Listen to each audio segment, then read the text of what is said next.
Hello everyone. आज चाहिँ हामी थाइल्यान्डको टुरिस्ट भिजा लिनको लागि के डकुमेन्टहरू चाहिँ चाहिन्छ है, कसरी प्रोसेस गर्न सकिन्छ भन्ने कुरा हामी डिटेल्समा कुरा गर्नेछौँ। पहिला 2025 मा चाहिँ थाइल्यान्डको टुरिस्ट भिजा यस्तो पासपोर्टमै स्टिकर लागेर आउँथ्यो है, यस्तो भिजा आउँथ्यो। अनि अहिले चाहिँ पुरै अनलाइन ई भिजा आउँछ है, अनलाइनमा तपाईँको इमेल मार्फत आउने हो अहिलेको टुरिस्ट भिजा चाहिँ। त्यही भएर अहिले चाहिँ यो स्टिकर भिजा आउँदैन थाइल्यान्डको है, यस्तै भिजा आउँदैन अहिले चाहिँ। अनलाइनमा तपाईँले भिजा चाहिँ तपाईँको मेलमा इमेल आउँछ, त्यो इमेललाई चाहिँ प्रिन्ट आउट गरेर त्यो भिजालाई चाहिँ तपाईँले ट्राभल गर्नुपर्ने हुन्छ है त।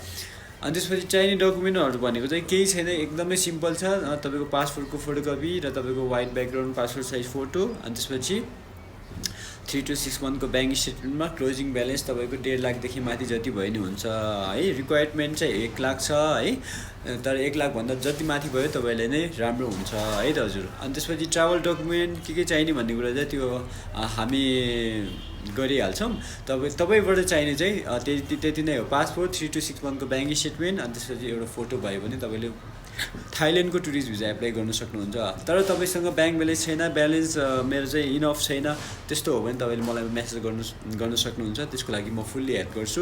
विदाउट ब्याङ्क स्टेटमेन्ट पनि म तपाईँलाई थाइल्यान्डको टुरिस्ट भिजा लिएर दिन सक्छु है त हजुर। ल, thanks for watching this video.